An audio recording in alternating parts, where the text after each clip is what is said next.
You're the editor of one of the main newspapers in Spain, but you're based in Barcelona, the capital of Catalonia. Tell me, but for our readers, we've been following, obviously, Ukrainians are very interested in Catalonia, a lot of parallels in history. So the situation, in a nutshell, is it quiet now? Is it tranquil? Or is it just a pause before more political, shall we say, turmoil? No, it's tranquil. Now the Spanish government approved amnesty law, so that means that Carles Puigdemont, one of the nationalist leaders, will come back to Spain, to Catalonia soon, so we'll see what happens. No? But the people after 2017, the independence declaration, was very hard for the Catalan society, because divide the Catalan society in two sides. The people is a bit tired about this emotional and political situation, so now we are more focused on economical crisis, what's happening in Europe, and all the troubles with the Ukraine war.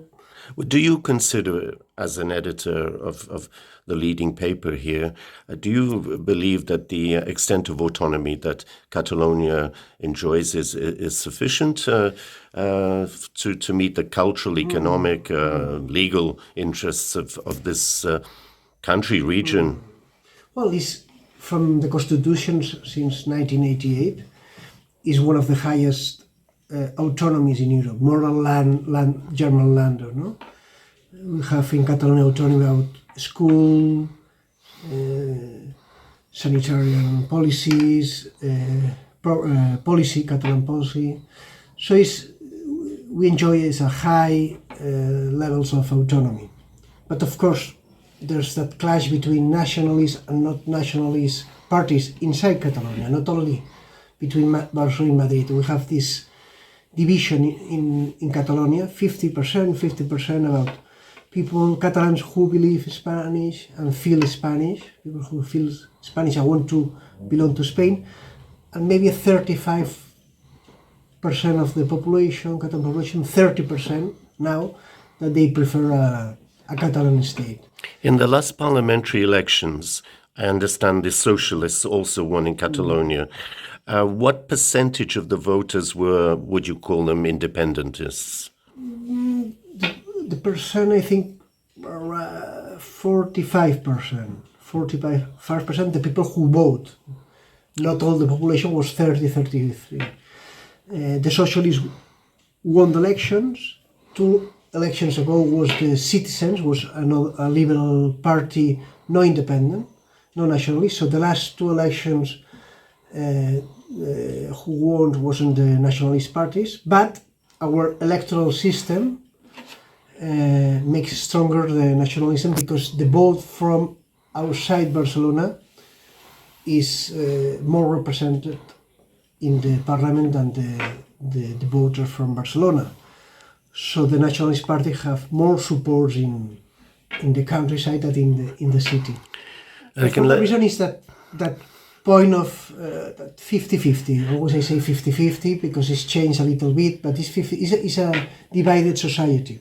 Right. Now tell me, we've heard in Ukraine, and not just in Ukraine, there have been reports that in the past the Russians have been involved in financing the independentist movement.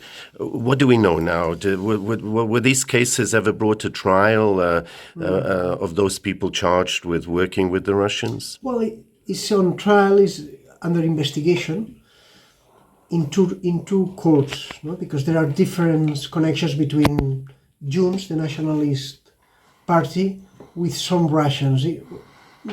Before in 2017, we know that some Russian officers from GRU came to Barcelona, stay here before the referendum. It wasn't a legal referendum. They came here, we don't know exactly, but they were running around, and some Russians businessmen, in theory, from the south of Spain came to in that period. So it was very suspicious. And one of this GRU team was stopped from the police in the frontier, in the Spanish with France, and they have weapons, military weapons. But one of the very strange things that the police and the judge don't stop, and they go to France, and they went to UK, and they were involved. Our investigations knows that they were involved in a crime, a political crime in UK. That was one side that is under investigation. Another is connections directly between a businessman close to Putin meet one of the politicians from the Catalan government the day before Catalan government declared the independence of Catalonia. So the problem now is with the amnesty law that the socialist government, Spanish socialist government, approved with the nationalist Catalan. All these investigations on court will stop it. So we are going to miss all this information, and I think it will be very difficult to know the reasons of these contacts. But and now you have a lot of Russians in Catalonia, don't you? And the numbers have been growing. It's been growing. There were a big community in the coast, in the beach towns, important beach towns before the war, and now the last year was increased very much. You can feel it on the streets. Are we talking about tens of thousands or over? Probably. And these are rich people, or are these people business types, or are they fleeing from the war? In the beginning, before the war, was rich people, some connected with oligarchs and Putin circles that bought houses, very nice houses in the Spanish and Catalan coast. But the last years came another type of people, like liberal professionals, young professionals, that they were feel bad in Russia against what Putin is doing, and just came, some with any job and trying to find a job. They are living a very hard moment, some of them, and young people, a lot of young Russians. They don't want to live in a dictatorship. They don't want to live under Putin's regime, and just decide escape and try to build a new life. Have there been any clashes that you are aware of between Ukrainian refugees and Russian refugees? Has there been any sign of tensions on the surface that you've had to report about, for example? Not in Catalonia. At the contrary, as I see, the Ukrainians and the Russians that live in Barcelona, generally they create a community of Russian speakers, the Ukrainians who speak Russian, and they share, because I guess that now who supports Putin is quiet, no? They don't say it in. So we don't have any tension that happens sometimes in Armenia or in other countries. Here was quite tranquil in that. Last year, or more than a year ago, you had some character here who daubed Z symbols right in the center of Barcelona. Yeah. He was caught, I think, yes? He was caught, yeah. He was a strange, because he was connected with Russia, but was... Here the problem is we have the far left parties and the far right parties. From the beginning, they support Putin's narrative, the Russians' narrative about the war. As the problem was the NATO, and Putin take that decision to attack Ukraine force the NATO. That is a narrative that the far right and the far left Spanish parties still supporting and still working. Promoting. So that's creating sometimes a distortion in a public discussion, no? In a Spanish public discussion. Because, for example, now in the new Spanish government, there are a minister called Sila Rego from the far left party called Sumar, that she was European. She was in the European Parliament the last 5 years, and in every vote always follow and support the Kremlin line, no? About Belarus, about Ukraine, about Hamas, and now she's a minister. And always what they say, no, we have Ukraine have to sit with Putin and and make a peace. Yeah, a compromise of some and we sort. don't have Yeah. to send more weapons to Yes. Ukraine. The Western country, and especially Europe, don't have to send more weapons. But tell me, generally, the population in Catalonia was supportive of Ukraine when the war started, and that's one question. And secondly, do we see a kind of Ukraine fatigue now, 2 years later? The people here supporting Catalonia and Spain support immediately to Ukraine, and I think it's still supporting, because in the studies you don't see that support is less. But probably it's not like in some countries, like you don't see Ukrainian flags here. Like, for example, I saw it in German, in some regions of German, or in Poland, or maybe in UK.